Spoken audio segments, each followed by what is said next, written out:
तो article 13 clause 3 में बाकायदा प्रदत्त विधान का मतलब है, फिर आपको याद दिला दे, डेलीगेटेड लेजिस्लेशन का मतलब है कि कार्यपालिका द्वारा निर्मित विधि। और आप याद रखो, कार्यपालिका द्वारा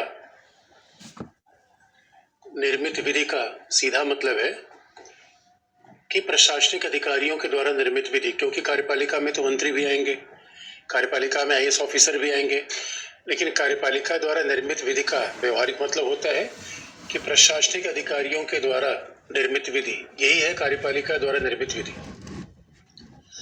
तो कार्यपालिका द्वारा निर्मित विधि क्या है? वो विधि का पूरक है, जैसे कि जो विधि में कल भी हमने एग्जाम्पल बताया था, जो विधि के उपनियम है, जो विधि के नियम है, रूल्स हैं, बायलॉज हैं, नोटिफिकेशन है, इन्हें ही प्रदत्त विधान कहा जाता है। प्रदत्त का मतलब है जो दिया गया हो। तो सवाल विधि के निर्माण काम किसका है? विधायिका का। तो विधायिका ने यह विधि का निर्माण किसको दे दिया है? कार्यपालिका को। इसलिए विधायिका जब विधि के निर्माण का दायित्व तो कार्यपालिका को दे दे, तो इसे हम कहते हैं प्रदत्त विधान, दिया गया विधान। तो नोटिफिकेशन नियम, कल भी मैंने एग्जाम्पल बता दिया था कि अगर मोटर वाहन अधिनियम बन गया तो उसके लिए बेसिक क्लॉज बनाना, बायलॉज बनाना। बायलॉज का मतलब है एक लॉ को पूरक करने के लिए बनाया गया लॉ, नियम। ये सब प्रशासनिक अधिकारी बनाते हैं, इसी को हम प्रदत्त विधान कहते हैं। अब अगर ये प्रदत्त विधान है तो स्वाभाविक रूप में क्यों होता है, इसकी आलोचना क्या है, इसका संसदीय शासन के साथ क्या संबंध है, ये सारे विवाद बड़े महत्वपूर्ण बन जाते हैं। अगर ये प्रदत्त विधान है, इसलिए अनुच्छेद 13(3) में अगर आप देखोगे तो विधि की परिभाषा में ये सब शामिल है। लॉ भी लिखा गया है, बायलॉज भी है, रूल्स भी है, नोटिफिकेशन भी है। ये सब लॉ की श्रेणी में आता है, सब कुछ लॉ की श्रेणी में आता है। यानी हमारे यहाँ कस्टम भी लॉ की श्रेणी में। अनुच्छेद 13 के खंड 3 में आप देखोगे परंपराओं को भी लॉ में रखा गया है, क्योंकि आपको याद होगा नॉर्थ ईस्ट में तो लॉ परंपराओं को जैसा रखा जाता है। तो ये प्रदत्त विधान की आवश्यकता हुई क्यों, इसकी उपयोगिता क्या है? ये प्रदत्त विधान की उपयोगिता क्यों आई? तो आखिर में ऐसा क्या है कि भाई प्रदत्त विधान का मतलब कार्यपालिका के लिए विधि को सप्लीमेंट करने की शक्ति दी गई। तो ऐसा क्या काम है कि विधायिका ने कार्यपालिका को शक्ति दे दी? क्योंकि हकीकत की बात यह है कि पावर की गैलरी में शक्ति के लिए तो मारामारी होती है। शक्ति कोई किसी को दे क्यों रहा है? भाई अगर विधायिका, इसका मतलब एक संसद सारी विधि का निर्माण कर देती, संसद कोई क्लॉज ही न छोड़े, तो कार्यपालिका के लिए कोई जगह ही नहीं होगी, तो कार्यपालिका या प्रशासनिक अधिकारी विधि का निर्माण करेंगे नहीं। तो सवाल है कि ऐसा संसद ने क्यों किया? तो आपको याद दिलाते दोस्तों, संसद ने ऐसा क्यों किया? क्योंकि संसद के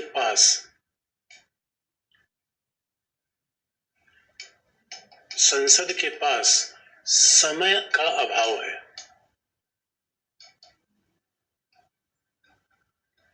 संसद के पास समय अभाव है। इसका मतलब है कि भाई विधि की एक एक बात को लिखने के लिए तो संसद के पास बड़ा समय चाहिए, तो संसद के पास इतना समय नहीं है पहला, और संसद के पास विशेषज्ञता भी नहीं है। भाई हमारे सांसद प्रशासनिक अधिकारियों की तरह विशेषज्ञ नहीं है। अच्छा, विशेषज्ञता भी दोस्तों तुलनात्मक होता है। एक इंजीनियर आईएएस से ज्यादा विशेषज्ञ है, लेकिन एक आईएएस सांसद से ज्यादा विशेषज्ञ है। एक आम आदमी की तुलना में स्वाभाविक रूप में आईएएस ज्यादा विशेषज्ञ है।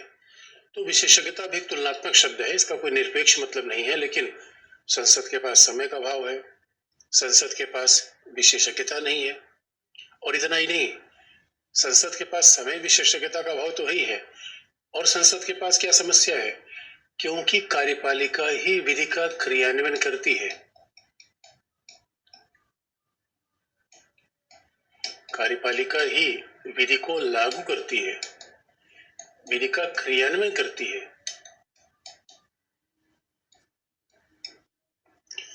क्योंकि कार्यपालिका विधि को लागू करती है, कार्यपालिका विधि को क्रियान्वित करती है, इसीलिए जो क्रियान्वित करता है उससे ही पूछा जाए विधि का मतलब क्या है, ज्यादा अच्छा बताएगा।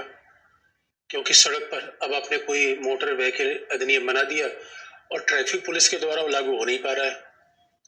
और ये भी जरूरी है दोस्तों कि आप याद रखो, कई नियम है, उपनियम है। भाई आज हमने स्पीड, मान लो हाईवे हमने बनाया, तो हाईवे अच्छा हो गया, हमने स्पीड की गति को बढ़ा दिया। अब देखो मुंबई एक्सप्रेस वे बन रहा है, उस पर हमने क्या किया, स्पीड की गति 120 किलोमीटर कर दिया। तो अगर सब कुछ विधि में लिखा होता तो हर बात के लिए विधि में परिवर्तन करना पड़ता, तो संसद का अनावश्यक समय जाता। इसलिए हर चीज विधि में लिख देना ये उपयोगी भी नहीं है। इसे क्या प्रावधान किया गया कि हर चीज विधि में नहीं लिखी जाएगी, क्योंकि अगर एक एक पॉइंट विधि में लिख दिया गया होता तो आप समझ लो कि हर महीने विधि में संशोधन की आवश्यकता होती, क्योंकि फाइन के दाम तो बढ़ाए जा सकते हैं। अब मान लो ट्रैफिक पुलिस आज 500 का फाइन कर रही है, अब वो अधिकारियों को नियम बनाने का अधिकार है, तो इसलिए वो कह देंगे भाई फाइन 500 के बजाय 5000 की होगी। इसके लिए संविधान में बार बार संशोधन की आवश्यकता नहीं पड़ती। यानी बात को ऐसे देखो कि चूंकि कार्यपालिका विधि को क्रियान्वित करती है, इसलिए उन्हें विधि की बेहतर समझ है, उन्हें विधि की बेहतर समझ है। और इससे क्या होता है, संसद का समय बचता है कि संसद को बार बार संशोधन करने की आवश्यकता नहीं है।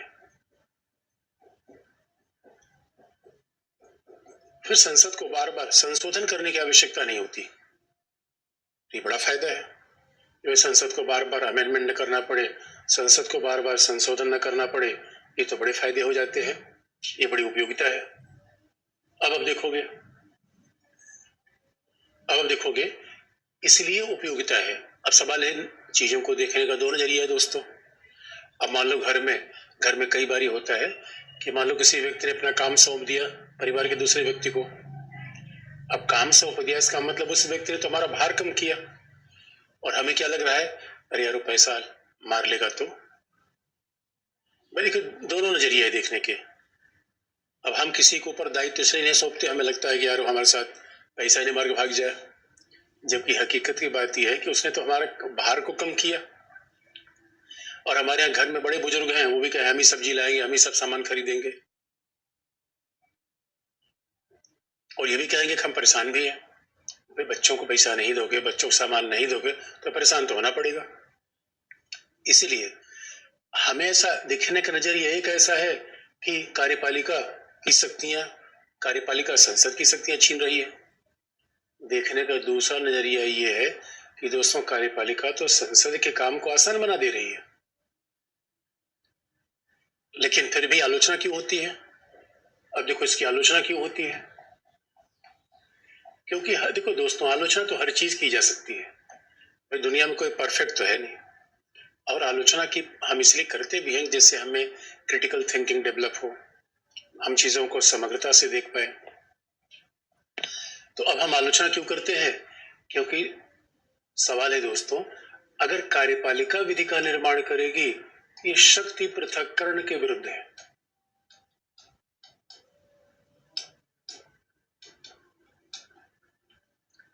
कार्यपालिका के द्वारा विधि का निर्माण, ये तो सेपरेशन ऑफ पावर के बेसिक प्रिंसिपल के खिलाफ है। अरे विधि का निर्माण दोस्तों विधायी क्या करती है, कार्यपालिका नहीं करती। फिर तो हमने सेपरेशन ऑफ पावर को ही गड्ढमगड्ढ कर दिया। दूसरी बात, अब नौकरशाही और जो प्रदत्त विधायन जो कार्यपालिका करती है, कुल मिला के सिविल सेवा नौकरशाही करती है, आईएएस अधिकारी करते हैं। इसका मतलब है कि भैया आईएएस अधिकारी निर्वाचित है नहीं, वो जनता के प्रति जवाबदेह तो है नहीं। और डेमोक्रेसी में कहा जाता है पावर दे दी और जवाबदेही नहीं है, तब तो गड़बड़ है। लोकतंत्र में बिना जवाबदेही के कैसे पावर होते हैं। इसलिए ये बात कही जाती है कि नौकरशाही के द्वारा या सिविल सेवा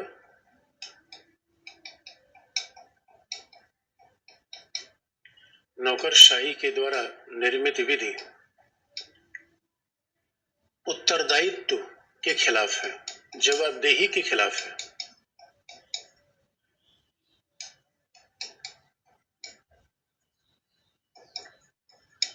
उत्तरदायित्व के सिद्धांत के खिलाफ है। भाई जनता यानी सांसद क्या है, विधायक क्या है, जनता के द्वारा निर्वाचित है, और जनता के द्वारा जो निर्वाचित हैं वही विधि का निर्माण करें। हमारे तो उल्टा हो जा रहा है। आईएएस अधिकारी विधि का निर्माण कर रहे हैं। तो यहाँ तो आलोचना है कि भाई हमने तो संसदीय शासन की मूल सिद्धांत को ही खत्म कर दिया, क्योंकि कार्यपालिका पर तो विधायिका का नियंत्रण रखेगी, और जब कार्यपालिका ही विधायक का काम करने लगेगी फिर तो उसको नियंत्रित कौन करेगा। इसलिए आलोचकों ने कहा कि संसद के उत्तरदायित्व में कार्यपालिका फलती फूलती है, या आप ये कह लो कार्यपालिका कंबल ओढ़कर घी पीती है। कई बार हम कंबल ओढ़ के घी पीते हैं, कंबल ओढ़ के भी कि मैं बस सीक्रेट तरीके से काम करना। तो ये इसकी आलोचना होती है प्रदत्त विधान की। अब इसकी उपयोगिता भी, आलोचना भी है। और दोस्तों फिर देखिए अब इसका निष्कर्ष कैसे लिखे। अब बड़ी देखिए दोस्तों बड़ी व्यवहारिक दुनिया है। आप देखो, अगर आप ये सोचोगे बिल्कुल प्योरिटी की बात करोगे, अरे कितनी बड़ी कहावत है कि फैशन की दुनिया में गारंटी अपेक्षा मत करो। कई लोग बड़े परेशान होते हैं कि उन्हें शुद्ध घी चाहिए, शुद्ध दूध चाहिए। अरे भैया शुद्ध कहाँ मिलेगा यार। शुद्ध दूध और शुद्ध घी खोजने का प्रयास मत करो। हकीकत की बात है, जो थोड़ा कम मिलावटी है वही देख लो। क्योंकि दोस्तों दुनिया में जो आदर्श होता है, कई बार हम सोचते हैं हमारी इसे, अब दुनिया में अगर हर जगह प्रदत्त विधान चल रहा है तो कोई ना कोई तो इसकी व्यवहारिकता होगी। और एक बात तो आप जानते हो, हम बार बार याद दिलाते हैं निष्कर्ष लिखते समय, जीवन में दोस्तों कभी किसी को मुकम्मल जहां नहीं मिलता, कभी जमीन नहीं मिलती तो कभी आसमान नहीं मिलता। तो परफेक्ट की खोज मत करो, जो कम परफेक्ट है उसी को अपना लो। इसलिए ये कहा गया कि मामला क्या है, निष्कर्ष कैसे लिखेंगे, इसके पक्ष में क्या तर्क लिखेंगे कि शक्ति पृथक्करण का ये बिल्कुल मतलब नहीं है भाई हाथ के, जब मान लो कि सरकार हमारे शरीर जैसे है, हाथ काम अलग है, पांव काम अलग है। अब लेकिन हाथ से हम पांव को पीटने लगे तब तो पूरे शरीर को नुकसान होगा। इसलिए आप जानते हो, अरे शक्ति पृथक्करण के साथ सहयोग भी तो होना चाहिए। इसलिए शक्ति पृथक्करण सहयोग को मना नहीं करता, क्योंकि आपको ध्यान है, क्योंकि पूरा प्रशासन का मूल उद्देश्य क्या है, सामाजिक न्याय, जनता की भलाई। अरे नियम बनाना, विधि बनाना दोस्तों, ये प्रशासन का पर्पस थोड़ी है, ये तो माध्यम है, ये साधन है। प्रशासन का मूल उद्देश्य क्या होता है, आम जनता की भलाई करना, ये प्रशासन का मूल पर्पज है। इसलिए सहयोग को बढ़ावा देना ये बात होती है। तो विधायिका कार्यपालिका भाई हम साथ साथ हैं, सब साथ साथ मिले, एक दूसरे के कोऑपरेशन करें, तभी तो प्रशासन आगे बढ़ेगा। क्योंकि वैसे भी देखो दोस्तों, मान लो कि हमने घर में सेपरेशन ऑफ पावर कर लिया, सेपरेशन कर लिया कि ताऊ है जो गेस्ट को देखेंगे, बच्चे हैं जो छोटे मोटे घर काम करेंगे, माँ है जो किचन का मैनेजमेंट करेगी। अगर हमने ऐसा मैनेज कर लिया तो सेपरेशन ऑफ पावर है। लेकिन तब जब तीनों का आपस में केवल सेपरेशन हो, अरे कहीं कहीं सहयोग तो होना पड़ेगा। सरकार के ही तीन अंग है। दूसरी बात, इस प्रदत्त विधान पर संसदीय निगरानी खत्म नहीं होती दोस्तों। प्रदत्त विधान पर संसदीय निगरानी रखने हेतु एक संसदीय समिति का गठन किया गया है, जिसे कहते हैं प्रत्यायोजन विधान की संसदीय समिति। इस प्रदत्त विधान पर निगरानी रखने हेतु एक संसदीय समिति का गठन किया गया है, जिसको कहते हैं प्रत्यायोजन विधान से संबंधित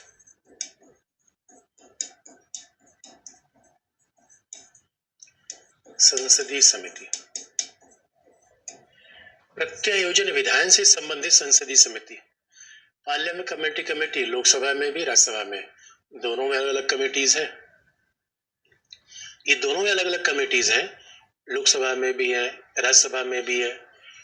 और ये बाकायदा संसदीय समितियां बड़ी बारीकी से जांच करती हैं कि मान लो एक अधिनियम बन गया उस अधिनियम के बाद संसद ने कह दिया कि यहाँ कार्यपालिका से अपना नियम बना लेना, और कार्यपालिका ने अगर संसदीय निर्देश की अवहेलना कर दी, अगर कार्यपालिका ने संसदीय निर्देश का उल्लंघन किया तो बाकायदा संसद की जांच करती है, संसद के द्वारा इसकी निगरानी होती रहती है।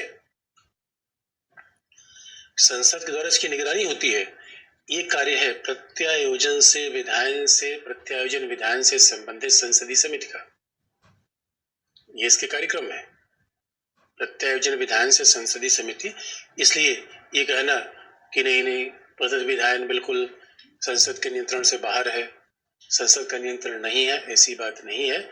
इसे निष्कर्ष ये दोस्तों, सबका साथ सबका विकास। निष्कर्ष ये है कि सुशासन के लिए हमें आपस में सहयोग करने की आवश्यकता पड़ेगी। तो ये हमने माध्यम बताया कैसे संसदीय शासन के चैलेंज है।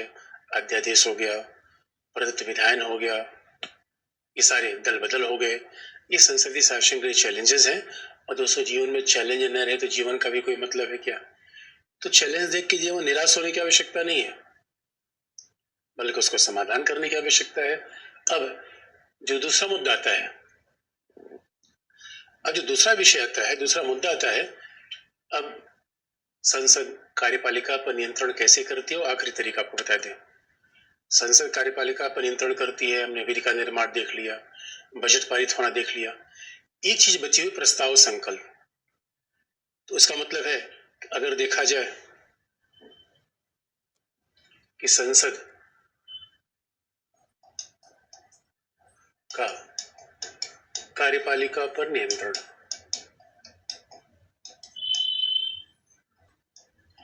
दोस्तों यही संसदीय शासन का मर्म है, ये मूल है संसदीय शासन का। यानी ताऊ अमित शाह, राजनाथ सिंह, इन सब पे कंट्रोल किसका होना चाहिए? पार्लियामेंट का। अब संसद का नियंत्रण कार्यपालिका पर होता है, कार्यपालिका पर संसद का नियंत्रण होता है। तो सवाल है ये कैसे सुनिश्चित होगा, ये कैसे होगा? तो उसके तमाम उपाय पहले बता चुके। तीसरा और अंतिम उपाय, इसे मान लो कभी आपसे ये सवाल पूछ लिया जाए संसद कार्यपालिका पर कैसे निगरानी रखती है, तो विधि के निर्माण के द्वारा भी। तो ये दोस्तों विधि से ही तो कार्यपालिका के दायरे तय हो जाते हैं कि कार्यपालिका बड़ी है नहीं, बड़ी तो विधि है, वित्तीय नियंत्रण। और तीसरा और अंतिम देखेंगे प्रस्ताव संकल्प। और भी तरीके हैं, जैसे प्रश्न पूछा जाता है, इस संसद के द्वारा कार्यपालिका पर नियंत्रण रखने के लिए क्या क्या तरीके अपनाए जाते हैं। एक होता है प्रश्नकाल, क्वेश्चन आवर। अब देखो जब भी संसद की बैठक होती है, लोकसभा की बैठक शुरू होगी 11 बजे से, और उसमें जैसे बैठक शुरू होती है क्या शुरू होता है? प्रश्नकाल। अब प्रश्नकाल का मतलब है कौन प्रश्न पूछता है? सांसद प्रश्न पूछेगा, और सांसद सत्ताधारी दल का हो, विपक्ष का हो, मनोनीत हो, निर्वाचित हो, सांसद सवाल पूछेगा। सांसद प्रश्न पूछता है किससे? मंत्री से।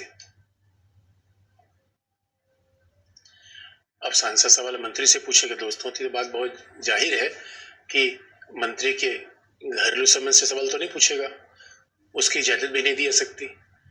इस कोई भी सांसद किसी मंत्री महोदय से ये नहीं पूछ सकता है आपके बच्चे की शादी हुई कि नहीं हुई। दोस्तों जो सरकारी काम है उसमें निजी जीवन के सवाल पूछे नहीं जा सकते, न्यायपालिका में पड़े हुए सवाल नहीं पूछे जा सकते। तो ये कहा गया है कौन से सवाल पूछे जाएंगे, कौन से सवाल नहीं पूछे जाएंगे, बाकायदा कह दिया गया है। इसलिए सांसद जब मंत्री सवाल पूछेगा तो स्वाभाविक तौर पर कौन से सवाल होंगे? प्रशासन से संबंधित, किसी वित्तीय खर्च से संबंधित, सार्वजनिक महत्व से संबंधित, यानी कोई भी सवाल निजी जीवन का नहीं होगा तो प्रश्न पूछेगा। और जब सांसद प्रश्न पूछेगा तो क्या होता है?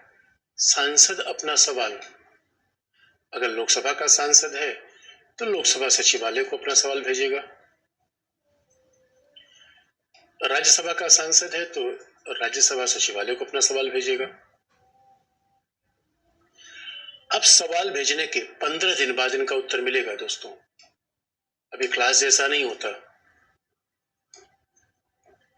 ये क्लास जैसा नहीं होता कि तुरंत बच्चों ने हाथ उठा के पूछ लिया सर इसलिए हमने कहा भी था कि एक बार पॉलिटी का पूरा पार्ट खत्म होने दीजिए, तब आप देखेंगे आपके पास सवाल कुछ बचेगा ही नहीं। तो भाई मंत्री को सवाल दे, अब मंत्री तो सदन बैठा हुआ है, अब ऐसा थोड़ी है कि हर चीज की उसको जानकारी है। एक ही चीज भाई आंकड़े कहीं पूछे जाएंगे तो गलत जवाब दे दिया तब तो संसदीय विशेषाधिकार का उल्लंघन हो जाएगा। इसलिए कहा जाता है 15 दिन बाद उत्तर देगा। और अब सवाल यह है कि लोकसभा में 543 लोग हैं, राज्यसभा में 245 लोग हैं, तो सवाल तो सभी पूछेंगे। सवाल है, घंटा तो एक है और 1 घंटे में लोकसभा में 20 सवाल पूछे जाने का प्रावधान है, राज्यसभा में 15 सवाल। अब सवाल है कि एक ही घंटा सवाल है, पूछना चाहते हैं 400 लोग। तो अब लोगों ने मान लो लोकसभा सचिवालय को दे दिया कि भैया ये सवाल पूछना है, लेकिन एक ही घंटे में दोस्तों कितने सवाल आप पूछोगे? तो इसका तरीका क्या अपनाया गया कि मान लो कि 20 मार्च को किसी सांसद को सवाल पूछना है और लोकसभा स्पीकर के पास 200 प्रश्न आ गए। 200 सांसदों के प्रश्न आ गए जो 20 मार्च को ही अपने सवाल पूछना चाहते हैं। तो अब लोकसभा स्पीकर क्या करेगा? इस पे लॉटरी कर देगा, और लॉटरी से 20 लोगों के नाम निकाल देगा जो मौखिक रूप में सवाल पूछेंगे और बाकी प्रश्न का लिखित उत्तर दे दिया जाएगा। आप याद रखो, अब भाई सवाल ये है कि हर प्रश्न का आप पूछोगे कि सर हर प्रश्न का मौखिक जवाब क्यों नहीं? भाई हर प्रश्न मौखिक जवाब का मतलब है सांसद अपनी जगह से खड़ा होगा और पूछेगा। लिखित जवाब का मतलब है सांसद के टेबल पर जवाब मिल जाएगा, लिखित रूप में पर्ची मिल जाएगी कि आपने सवाल पूछा था और ये आपको उत्तर मिल गया। ये बात आप जानते हो, सदन की कार्यवाही लाइव टेलीकास्ट होती है और हर सांसद चाहता है कि भाई हमारी जनता भी देखे कि हमने सवाल पूछा। इसलिए भाई देखो, कैमरा के सामने दोस्तों कौन नहीं आना चाहता? टेलीविजन के सामने, कैमरे के सामने तो हम आना ही चाहते हैं। इसीलिए जो मौखिक प्रश्न होते हैं उनको कहते हैं तारांकित, और जो लिखित उत्तर दिए जाते हैं उसको कहते हैं अतारांकित, अनस्टार्ड। इतना ही फर्क है। इसका मतलब है, क्योंकि बात ध्यान में रखने की है कि जो सांसद खड़े होकर सवाल पूछता है जिसका उत्तर दिया जाता है मौखिक है, और बहुत लॉजिकल बात है दोस्तों, जो सवाल का उत्तर मौखिक होगा उसमें पूरक प्रश्न भी पूछे जा सकते हैं। पूरक का मतलब उससे संबंधित प्रश्न। तो मौखिक, अब जो लिखित उत्तर है तो उसका पूरक प्रश्न पूछने का सवाल ही पैदा नहीं होता। तो कुछ चीजें हमें लॉजिक लगा के मैं बार बार कहता हूँ, रटने की कभी आवश्यकता मत करो। और जो लिखित रूप में मिल गया तो उसका पूरक प्रश्न हो ही नहीं सकता। तो मान लो सांसद ने प्रश्न पूछा कि चीन ने भारत की किन किन सीमाओं पर वे अतिक्रमण कर रखा है, ये पहला सवाल है। अब उससे जुड़ा हुआ अनुपूरक सवाल क्या हो सकता है कि भारत चीन के बीच शांति वार्ता कब चल रही है, भारत चीन के बीच में क्या उपाय किए जा रहे हैं जिससे भारतीय सीमाओं की रक्षा हो सके। ये पूरक प्रश्न है, प्रश्न के ऊपर पूछा गया प्रश्न। इसीलिए पूरक प्रश्न की आवश्यकता तारांकित प्रश्न में ही होती है। और आप जानते हो, इसके माध्यम से लगातार संसद आम जनता की इच्छा को मंत्रियों तक पहुंचाता है। तो निश्चित तौर पर यह भी एक तरीका है कार्यपालिका पर नियंत्रण बनाए रखने का, प्रश्न पूछकर। तो प्रश्न 2 प्रकार के होते हैं, मौखिक और लिखित। और तारांकित अतारांकित का मतलब है कि जिन प्रश्नों के उत्तर खड़े होकर पूछे जाते हैं वो मौखिक है, मुंह जुबानी पूछे जाते हैं, यानी बोल के पूछते हैं। तो उस पर हम एक स्टार बना देते हैं। कई बार बच्चे अपनी कॉपी पर इससे स्टार बना देते हैं,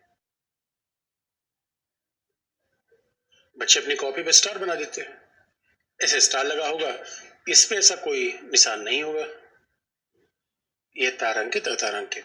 लेकिन आप कहोगे सर ये बताओ, हमें किसी सांसद को कोई आवश्यक सवाल पूछना है और वो 15 दिन प्रतीक्षा करने के लिए तैयार नहीं है, इसका एक और भी उपाय है, अल्पकालिक प्रश्न। Short notice question. तो अगर कोई बहुत महत्वपूर्ण सवाल है, सार्वजनिक महत्व का है, तो लोकसभा स्पीकर या राज्यसभा की सभापति की परमिशन से 15 दिन की कम अवधि से भी प्रश्न का जवाब दिया जा सकता है। और होता यह है कि जब लोकसभा सचिवालय में पहले सांसद प्रश्न भेजता है, लोकसभा सचिवालय के पास जाता है, अब लोकसभा सचिवालय उस विशेष मंत्रालय के पास सवाल भेजेगा, उस विशेष मंत्रालय के पास सवाल भेजेगा, तो सवाल भी ऑब्जेक्टिव होना चाहिए, मतलब ऐसा सवाल जो उत्तर दिया जा सके। अब कोई सांसद ये पूछ ले कि कल के लिए भूकंप आ जाएगा तो भारत को क्या क्या नुकसान होगा, ये दोस्तों ऐसे सवाल थोड़ी पूछे जाएंगे, ये तो काल्पनिक सवाल है ना। सवाल ये पूछा जा सकता है कि भैया भारत में आयात कितना हो रहा है, जो ऑब्जेक्टिव चीजें हैं जिनका जवाब दिया जा सके। और जब लोकसभा स्पीकर के पास सारे सवाल के जवाब आ जाते हैं, वो लॉटरी कर लेता है। इन 20 नामों को बाकायदा संसद के सामने बोर्ड लगा होता है, उसमें चिपका दिया जाता है, और लोकसभा स्पीकर या राज्यसभा सभापति उन सांसदों के नाम बुलाएंगे और तब वो सांसद अपनी जगह पर खड़े होकर सवाल पूछेंगे। ये प्रक्रिया है। इसलिए ऐसा संसद कार्यवाही इस तरीके से नहीं चल सकती जैसा कि क्लासरूम में होती है। क्लासरूम में क्या होता है, बच्चे जहां खड़े वहीं से सर एक सवाल पूछना है, तो बच्चे तो कहीं से भी सवाल पूछ देते हैं। अच्छा, दूसरी बात यह भी ध्यान रखने की है बच्चों कि मान लो कि कोई सवाल है जिसके लिए हम न 15 दिन वेट कर सकते हैं न 7 दिन, अल्पकालिक है, मतलब हम 7 दिन में जवाब हमें मिल गया, हमें आज ही पूछना है सवाल। और सवाल क्या पूछना है, कोई मुद्दा उठाना है। अब जानते हो सांसद है, सदन का, अगर कोई सदन का सत्र चल रहा है, अब कंडीशन देखो, अब जैसे हमारे यहाँ रामनवमी पे तमाम हिंसाएं हो गई, अब रामनवमी पे हिंसा हो गई तो कोई सांसद उस क्षेत्र से आ रहा है, वो उसी दिन संसद में अपना मामला उठाना चाहेगा। भाई जनप्रतिनिधि होने के नाते जनता के ऊपर जवाब दे, वो कार्यपालिका से जवाब मांगेगा कि गृह मंत्रालय ने क्या किया, ये क्यों हिंसा हुई, इसको नियंत्रित करने क्या उपाय किए गए। इसके लिए एक अलग सिस्टम किया गया है लोकसभा नियमों में, क्योंकि ये बात तो स्पष्ट है दोस्तों, प्रश्नकाल ये सब चीजें संविधान में बिल्कुल नहीं है, इस सब लोकसभा नियमों में इसका उल्लेख है। तो फिर हमारे लोकसभा नियमों में एक और बात है, शून्यकाल, 0 आवर। और 0 आवर में क्या होता है, उसी दिन, क्योंकि 11 बजे सदन चलता है, उसी दिन 10 बजे नोटिस देकर कोई भी सांसद 0 आवर में क्या होगा, सार्वजनिक महत्व के मुद्दे को सदन के समक्ष उसी दिन उठा सकता है।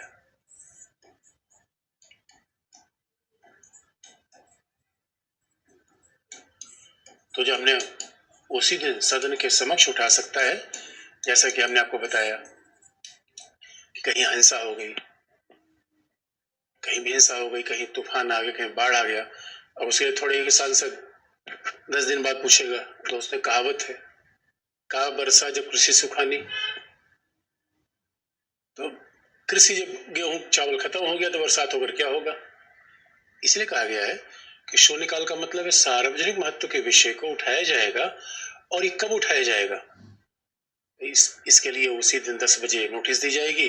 और फिर वही बात है, शून्यकाल का समय एक लोकप्रिय नाम है ये, क्योंकि 12 बजे के समय ये शून्यकाल शुरू होता है, और 12 बजे का समय घड़ी में 0 आवर को बताता है, शून्य को बताता है। इसीलिए इसमें प्रश्न का उठाया जाता है, और आपको ध्यान रखने की है, मंत्री इसके लिए जवाब नहीं देता। देखो दोस्तों, प्रश्नकाल में मंत्री बैठा होता है, और प्रश्नकाल के लिए क्या है, सारे मंत्रियों को 5 ग्रुप में बांटा गया है। और ये बांटना इसलिए जरूरी है कि जो मंत्री जिस दिन लोकसभा में रहेगा उसी दिन राज्यसभा में नहीं रहेगा, क्योंकि ऐसा ना हो कि कोई सांसद सवाल पूछे मंत्री गायब है। तो इसीलिए पूरा 5 ग्रुप में मंत्रियों को बांटा जाता है, और ये सुनिश्चित किया जाता है सवाल यही पूछा जाए जो मंत्री रहे जवाब दे उसका। शून्यकाल में चूंकि तत्कालिक मुद्दा है तो भाई मंत्री को भी जवाब नहीं है, इसमें सवाल जवाब नहीं होता, सांसद महोदय ने सार्वजनिक हित के मुद्दे को उठा दिया। फिर आपको सर इसका कोई महत्व ही क्या है, जब जवाब ही नहीं दे रहा है तो महत्व क्या है। तो महत्व यह है दोस्तों, सदन के सामने जो भी मुद्दा उठाया जाएगा, वो आप जानते हो सदन में कुछ अधिकारी बैठे होते हैं, कार्यवाही लिखते रहते हैं। तो जब सदन के सामने कोई मुद्दा उठाया जाता है तो वो अधिकारी बाकायदा उस विभाग को वो मामला ट्रांसफर कर देते हैं। किसी सांसद महोदय ने सवाल उठाया है, मंत्रालय इसका संज्ञान ले। क्योंकि दोस्तों, सदन के सामने अब सांसद का मतलब है जनप्रतिनिधि, 20 लाख की आवाज उठा रहा है, तो कभी भी कार्यपालिका इसको हल्के में नहीं ले सकती। ये शून्यकाल है जिसके लिए लोकसभा में 12 बजे का समय निर्धारित किया गया है और इसीलिए इसे लोकप्रिय रूप में शून्यकाल कहना शुरू हो गया। ये भी एक तरीका है। और आप जानते हैं कि जब कोई संसद में मामला उठता है तो बाकायदा प्रेस के द्वारा उसको खूब हाईलाइट किया जाता है। जब संसद में कोई मामला उठेगा तो प्रेस के द्वारा उसको खूब हाईलाइट किया जाएगा, आम जनता को ही पता चल जाता है। ये क्या है? शून्यकाल। अब उसके अलावा जरा देखो क्या होता है दोस्तों, प्रस्ताव संकल्प। ये प्रश्नकाल है, शून्यकाल है, कार्यपालिका को नियंत्रित करने के। अब क्या है? प्रस्ताव। प्रस्ताव इसका मतलब है रेजोल्यूशन। प्रस्ताव मतलब मोशन। संकल्प रेजोल्यूशन। ये भी तरीके हैं जिसके द्वारा संसद कार्यपालिका पर नियंत्रण रखती है। तो आप सोचो हमारे कितने तरीके हैं, संसद कैसे कार्यपालिका पर नियंत्रण रखती है। अब देखो दोस्तों, प्रस्ताव, मोशन और संकल्प। तो मोशन क्या है? आप जानते हो मोशन और संकल्प सीधा है। जैसे दोस्तों हम कोई कार्यवाही करते हैं तो मान लो कि जब हम कोई कार्य की शुरुआत करते हैं तो श्री गणेशाय नमः किया, बिस्मिल्लाहिर्रहमानिर्रहीम किया। वैसे ही संसद जब कोई काम करती है तो संसद काम करने की प्रक्रिया है मोशन।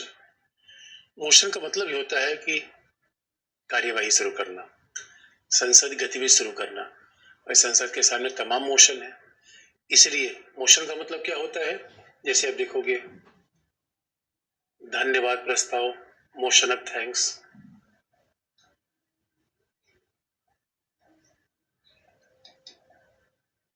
धन्यवाद प्रस्ताव। फिर आप देखोगे कि ध्यानाकर्षण प्रस्ताव, कॉलिंग अटेंशन मोशन। फिर स्थगन प्रस्ताव, एडजर्नमेंट मोशन। फिर होता है तो कई मोशन कई प्रकार के होते हैं। शॉर्ट ड्यूरेशन डिस्कशन, ये भी मोशन। तो कई बार डिस्कशन भी होता है, लेकिन स्थगन प्रस्ताव, तो जिसे कहते हैं प्रस्ताव, ध्यानाकर्षण प्रस्ताव, स्थगन प्रस्ताव। और प्रस्ताव 3 प्रकार के होते हैं। अब बात सीधी सी है दोस्तों, देखो प्रस्ताव का मतलब धन्यवाद प्रस्ताव। तो आप जानते हो कि हमारे संविधान पर कई बार इसीलिए हमारे संविधान की, हमारी व्यवस्था की थोड़ी आलोचना कर देते हैं। तो अंग्रेजों से हमने ज्यादा ही थोड़ा कॉपी कर लिया है। जैसे देखोगे दोस्तों, बड़ी दिलचस्प बात है कि भारत का प्रधानमंत्री जहां पे रहता है वो पहले उसका मतलब 10 जनपद, तो भाई पहले तो नेहरू, इंदिरा गांधी 10 जनपद में रहते थे। और वैसे ही ब्रिटेन का प्रधानमंत्री रहता था 10 डाउनिंग स्ट्रीट। तो पहले ब्रिटेन में परंपरा थी कि महारानी, आप जानते हो पहले ब्रिटेन में महारानी के हाथ में शासन था, लेकिन धीरे धीरे सत्ता के संक्रमण के बाद महारानी वहां पे केवल नाम मात्र की शक्ति रह गई। अब महारानी आज की डेट में वहां पे वैसे हैं जैसे हमारे घर में कोई एंटीक पीस है। अरे जो घर में आप सजावटी सामान लाते हो उसकी उपयोगिता थोड़ी देखने में सुंदर लगता है, सजावटी सामान। अरे घर में झालर से पढ़ थोड़ी सकते हो, लड़िया पे लगा दी, झूमर लगा दिया, झूमर पे चढ़ के टांग, भाई सुंदरता का सामान है, सजावटी सामान। तो महारानी सजावटी सामान ही है, लेकिन परंपरा ऐसी है कि वहां आज भी महारानी की बड़ी इज्जत है। तो जब भी सदन में महारानी आती हैं नए साल में या नए निर्वाचन के बाद, तो पूरे सदन के सदस्य खड़े हो जाते हैं और कहते हैं कि महारानी thanks a lot, you came on the floor of the house. तो सब लोग कहते हैं महारानी धन्यवाद, धन्यवाद। कम से कम आप सदन पे आई तो उसी थैंक्स लॉर्ड को हमने क्या अपना लिया? धन्यवाद प्रस्ताव। तो आप देखोगे हर साल के पहले दोनों सदन समित रूप में बैठते हैं सेंट्रल हॉल में, और लोकसभा के निर्वाचन होने के बाद दोनों सदन फिर इकट्ठे बैठते हैं। और जब दोनों सदन इकट्ठे बैठते हैं तो राष्ट्रपति उनको संबोधित करता है। और राष्ट्रपति क्या संबोधन करेगा, ये बात बड़ी आवश्यक है कि राष्ट्रपति जो संबोधन करेगा सरकार की सब लिखी गई बातें होंगी। सरकार लिख देगी कि भैया ये प्रस्ताव है, ये सरकार क्या मोदी जी गवर्नमेंट बता देगी कि द्रौपदी मुर्मू महोदय पढ़ देना कि आजकल भारत में सब अच्छा ही चल रहा है, स्वास्थ्य सबको दिया जा रहा है, गांव गांव गैस पहुंचाई जा रही है, आधारभूत संरचना का निर्माण हो रहा है, यही सारे राष्ट्रपति महोदय पढ़ देते हैं। राष्ट्रपति का अभिभाषण सरकारी नीतियों का दूसरा प्रस्ताव होता है। तो जब राष्ट्रपति का भाषण खत्म हो जाता है तब क्या होता है? लोकसभा राज्यसभा में उसी प्रस्ताव पर बाकायदा चर्चा होती है। चर्चा होगी, मतदान होगा, और आप तो जानते हो कि जब चर्चा होगी सारे दल भाग लेंगे। यानी हर दल के हर सांसद को बोलने की परमिशन नहीं होगी, संख्या के अनुपात में बोलने दिया जाएगा। तो बाकायदा वो उसमें भाग लेंगे और अंत में प्रधानमंत्री उसका जवाब देता है और लास्ट में वोटिंग होती है। और आप जानते हो अगर वोटिंग में सरकार खिलाफ मत चला जाए तो सरकार को त्यागपत्र नहीं देना होगा, बल्कि सरकार को यह अवसर दिया जाएगा कि वो अपना विश्वास सिद्ध करे। ये सरकार की लाइफलाइन मिलेगी। जबकि आप जानते हो अविश्वास प्रस्ताव पारित हो जाए तो सरकार को तत्काल त्यागपत्र देना पड़ेगा, या नहीं? यहाँ त्यागपत्र नहीं देना पड़ेगा, बल्कि सरकार के लिए, और आप जानते हो सरकार अगर मत हार जाती है कितना पॉलिटिक्स का प्रभाव पड़ता है दोस्तों। अब आप जानते हो संविधान अलग है, पॉलिटिक्स अलग है। पॉलिटिक्स का मतलब है कि जहां जनता के समर्थन की बात आ जाए। तो सरकार खिलाफ कोई प्रस्ताव पारित हो जाएगा, सरकार गिरे न गिरे, सोचो जनता में कितनी बदनामी होगी। जनता क्या सोचेगी? सरकार तो गई। इसलिए कभी ऐसा नहीं होता कि सब प्रस्ताव सरकार के खिलाफ पारित हो जाए। ये धन्यवाद प्रस्ताव है। ध्यान आकर्षण प्रस्ताव का मतलब दोस्तों, अच्छा, ध्यान आकर्षित करना बड़ा कला है। हमारे एक टीचर थे, तो उनकी ध्यान आकर्षित करने का बड़ा जबरदस्त तरीका था। जब बोर्ड पे चाक से लिखते थे और मान लो कोई बच्चा है सोने की कंडीशन में है तो उठा के चाक से मारते धड़ाम से, तो बच्चा बिल्कुल बिलबिला के जाग जाता था। ऐसे दोस्तों आप याद रखो। अच्छा, ये भी ध्यान रखने की है कि जो कार्यपालिका में है भाई, इतने पावर मिल गए, इतनी शक्तियां सुविधाएं मिल गई, तो कई बार सुविधाओं में नींद आ जाती है।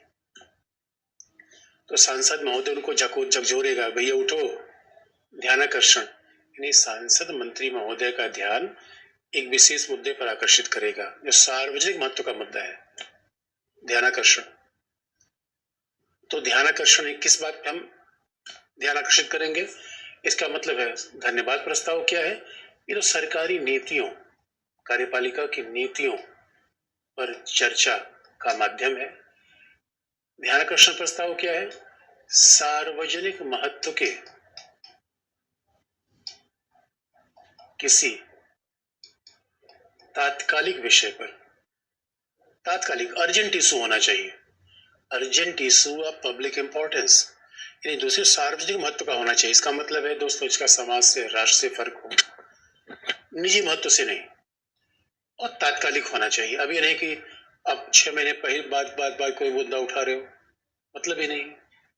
सार्वजनिक महत्व के किसी तात्कालिक विषय पर मंत्री का ध्यान आकर्षित किया जा सकता है। यहां ध्यान देने की है, मतदान का प्रावधान नहीं है।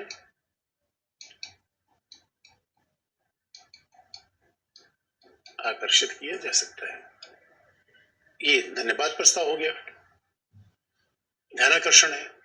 अब सार्वजनिक, अब एग्जाम्पल ये कीमतें बढ़ना, कीमत बढ़ना, बेरोजगारी।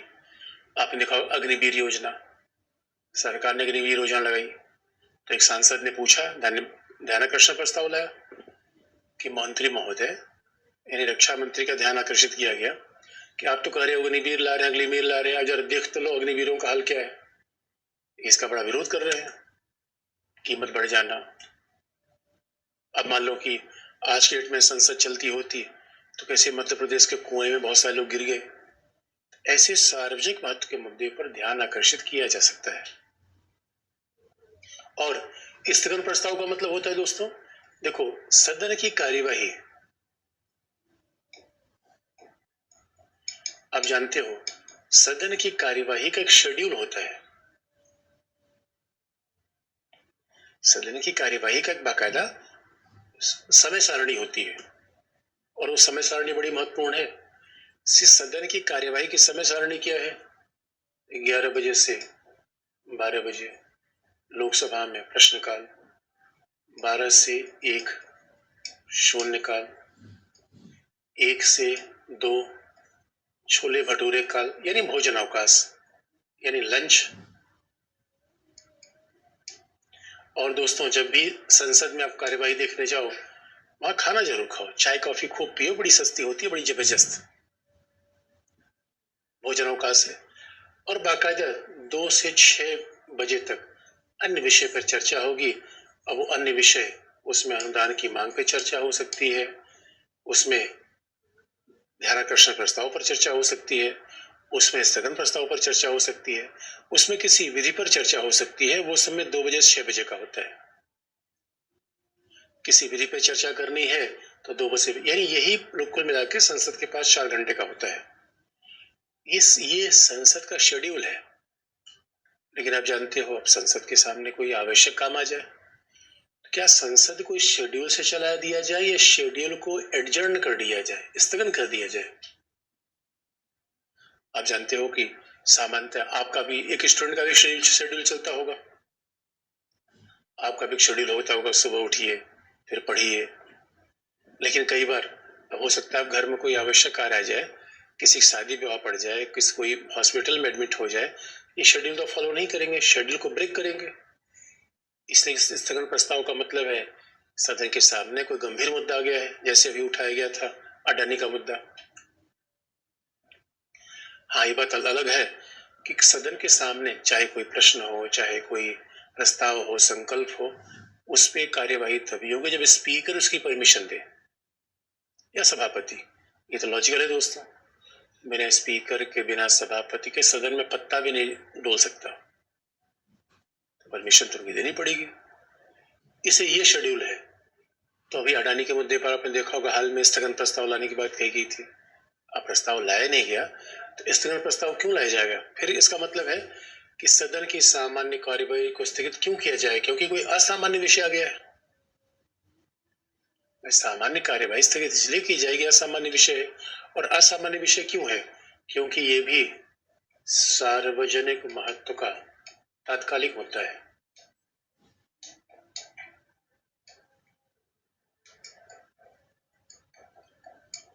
क्योंकि ये सार्वजनिक महत्व का तात्कालिक मुद्दा है और इस पर तो बाकायदा वोटिंग होती है, इस पर तो बाकायदा मतदान होता है।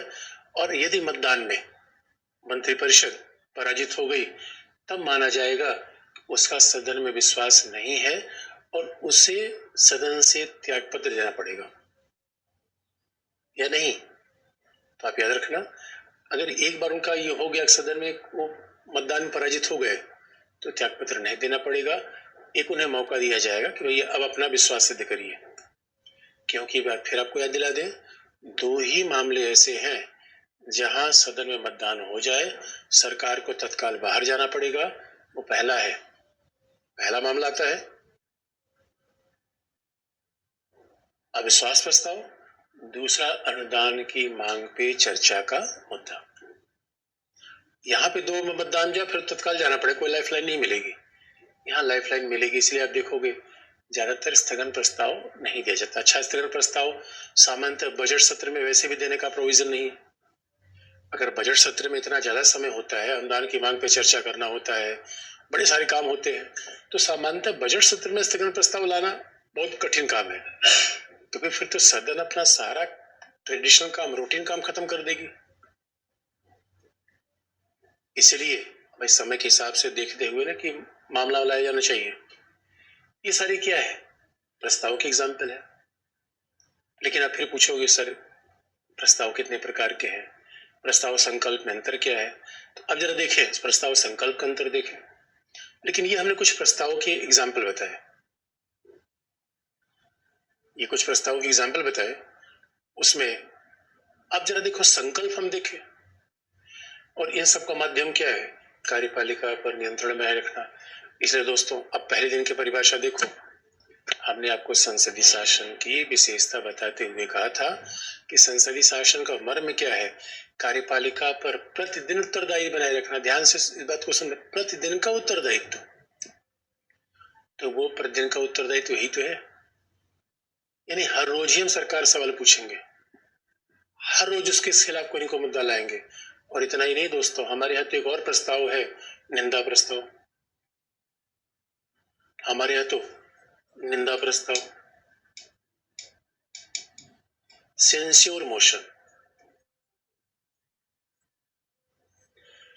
अब निंदा प्रस्ताव का मतलब आप जानते हो, थू थू करना, किसी की बेइज्जती करना, किसी की भाई देखो शेम शेम कह देना, बड़ा खराब बात है।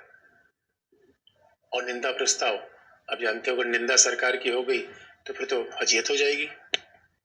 और अब ये जगह एक बार सदन के सामने आए फिर तो मीडिया दनादन लिखती है, क्योंकि याद देने की बात है सामान्यतः समाचार पत्र में जब कुछ लिखा जाता है तो समाचार पत्र वाले थोड़ा डरते रहते हैं, कोई बात गलत हो गई, कोई मानहानि का दावा कर देगा, कहेगा फर्जी रिपोर्ट कैसे छपी।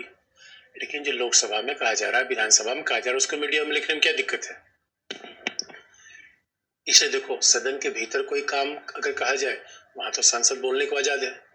इसलिए देखो अरविंद केजरीवाल ने एक नया तरीका अपना लिया है, अब उनको कभी भी मोदी गाली देना होता है तो विधानसभा के भीतर आ जाते हैं, और विधानसभा के भीतर को खूब गाली देते हैं, क्योंकि ये हमारे संविधान में कहा गया है कि विधानसभा और संसद के भीतर मुक्त बोलने की आजादी है। तो निंदा प्रस्ताव तो क्या होता है, जब किसी नीति की विफलता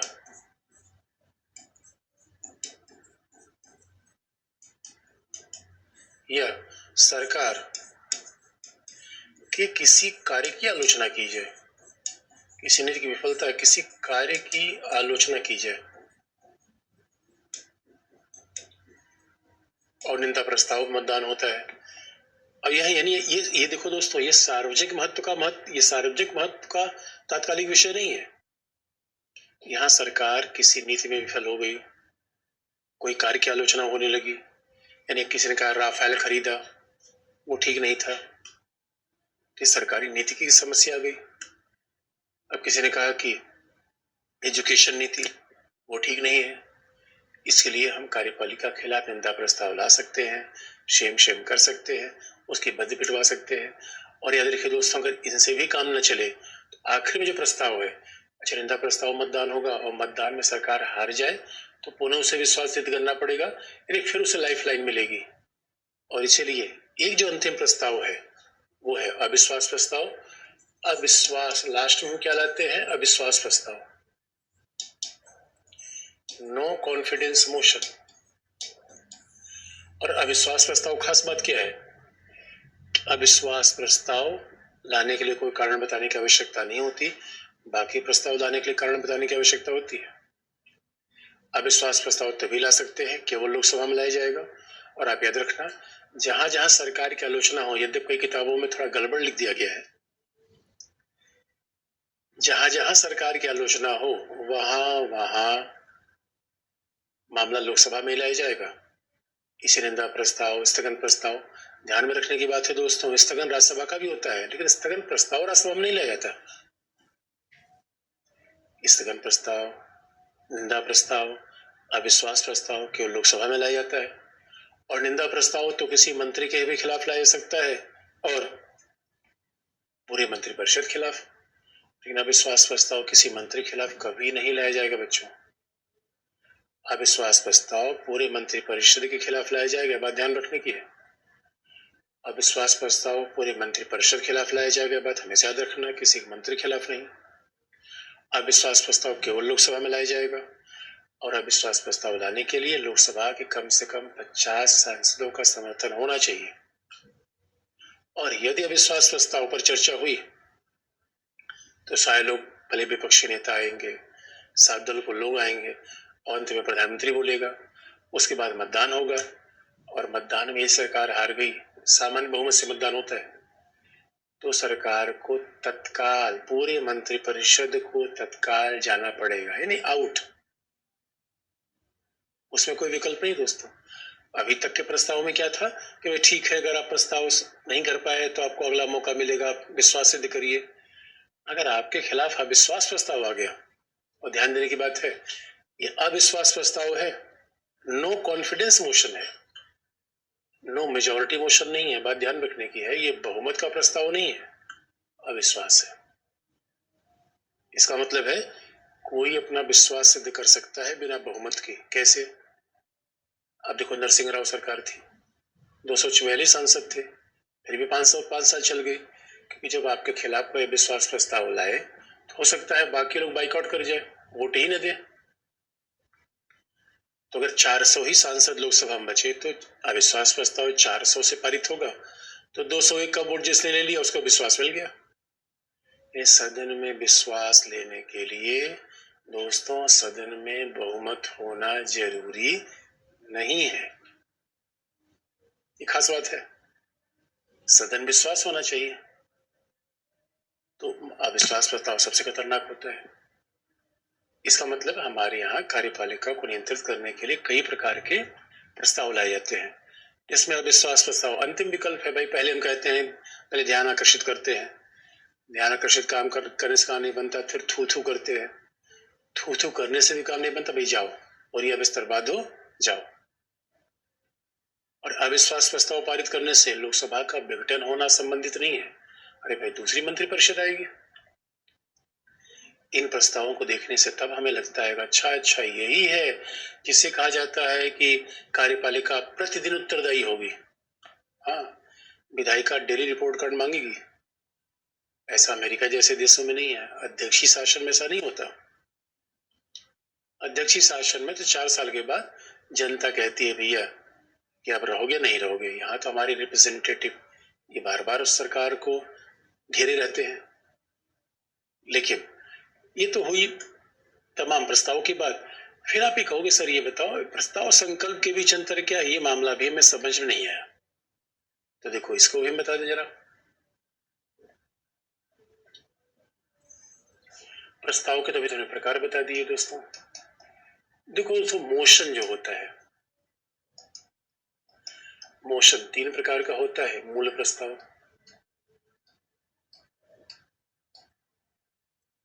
फिर उसके बाद एक मूल प्रस्ताव होता है, दूसरा सब्सिडियरी प्रस्ताव होता है, यानी आप कह लो कि पूरक प्रस्ताव, ये सबस्टेंटिव मोशन। दूसरा द्वितीयक मोशन या अधीनस्थ प्रस्ताव, सब्सिडरी। और तीसरा प्रतिस्थापन प्रस्ताव,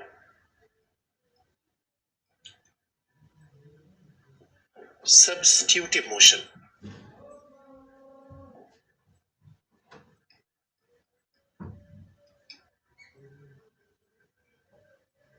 प्रतिस्थापन, सब्स्टिट्यूटिव।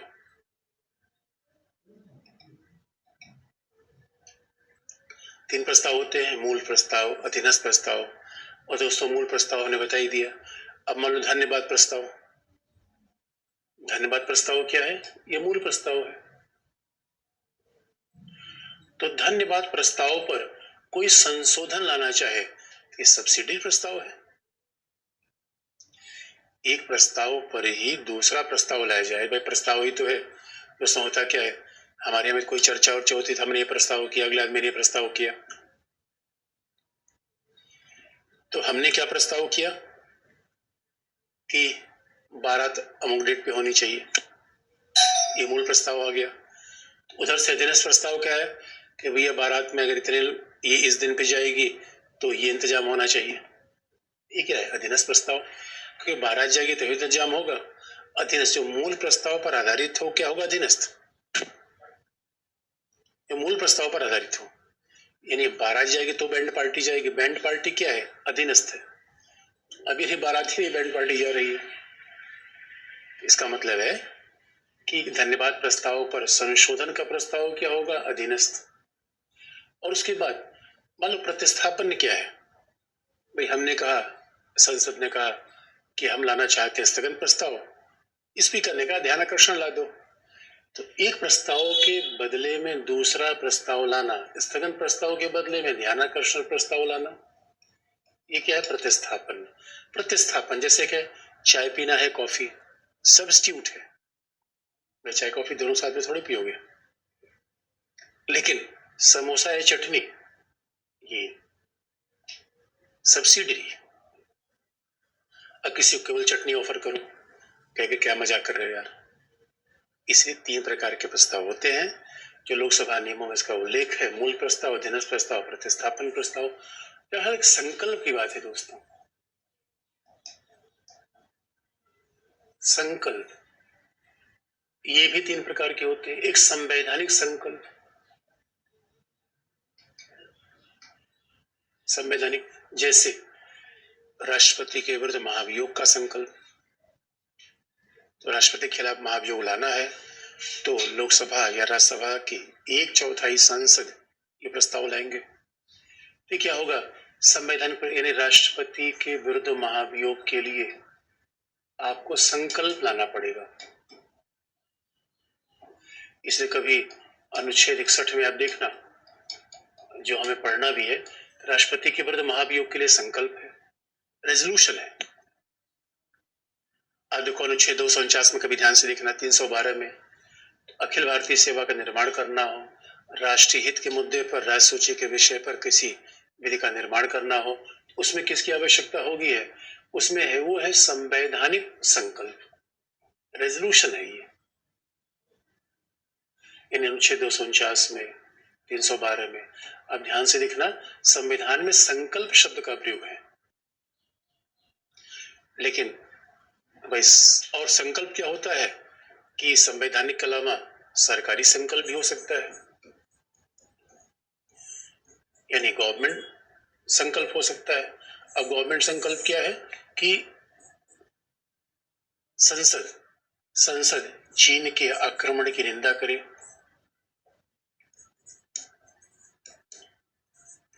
चीन के आक्रमण की निंदा करने के लिए कोई संकल्प सदन में लाया जा सकता है। और फिर और संकल्प कौन सा होता है? प्राइवेट मेंबर बिल, निजी सदस्य का विधेयक। ये तो संकल्प 3 प्रकार के होते हैं, संवैधानिक, सरकारी और निजी। ये तो इसका एग्जाम्पल है, दूसरा पॉइंट ये नहीं एग्जाम्पल है। तो इसे एग्जाम्पल के रूप में देखिए 249। तो ये संकल्प क्या है? दूसरा, और ये है तीसरा। ये 3 प्रकार के संकल्प है। अब ये संकल्प और प्रस्ताव, इसी दोनों के माध्यम से सदन की पूरी कार्यवाही चलती है। और आप कहोगे सर ये बताओ रिलेशन क्या है? हकीकत की बात है दोस्तों, जितना मूल प्रस्ताव है वो सब संकल्प है। मूल प्रस्ताव संकल्प है, इसलिए सभी संकल्प प्रस्ताव है। लेकिन सभी प्रस्ताव संकल्प नहीं है। इसका मतलब अधीनस्थ और प्रतिस्थापन प्रस्ताव संकल्प नहीं है। फिर याद दिलाते बच्चों, कौन सा प्रस्ताव संकल्प है? केवल पहला वाला, मूल प्रस्ताव संकल्प है। आप ऐसे भी देखो, हर संकल्प में, संकल्प का मतलब मतदान जरूरी होगा, जबकि प्रस्ताव में मतदान आवश्यक नहीं है। और हकीकत की बात यह दोस्तों, प्रस्ताव संकल्प के मूल अंतर प्रक्रियात्मक है, विषय वस्तु अंतर नहीं है। क्योंकि कहा भी जाता है जब कोई भी मामला सदन के सामने लाता है तो वो आता है मोशन के रूप में, लेकिन जैसे उसमें मतदान हो जाएगा वो बन जाता है रेजोल्यूशन। यानी प्रस्ताव क्या है? किसी भी प्रस्ताव का मतलब पीटी एग्जाम, किसी भी प्रक्रिया का पहला भाग। संकल्प का मतलब फाइनल रिजल्ट। फाइनल रिजल्ट क्या हुआ, सदन का निर्णय कैसे आया, वह संकल्प। ये प्रस्ताव है संकल्प जिनके द्वारा बाकायदा संसद कार्यपालिका की शक्ति को नियंत्रित करती है। दोस्तों, बहुत बड़ी बात है।